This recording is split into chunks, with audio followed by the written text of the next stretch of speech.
28.387 sayılı resmi gazetede yayınlanarak yürürlüğe giren orman muhafaza memurları atama ve yer değiştirme yönetmeliği ile orman muhafaza memuru çalışanlarımız ve aileleri büyük bir mağduriyetle karşı karşıya bırakılmışlardır.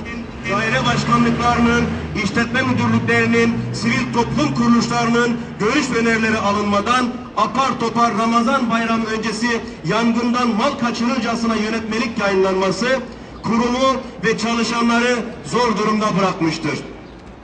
Böyle bir uygulamanın binlerce orman muhafaza memurumuzu aynı anda çalışma yerlerinden koparmak, eğitim gören çocuklarını okullarından söküp almak, kurumumuza, ülkemize bir yarar getirmeyeceği gibi alınan karar nedeniyle çalışanlarımızın moral ve motivasyonu bozulmuş, hatta sıfırlanmış.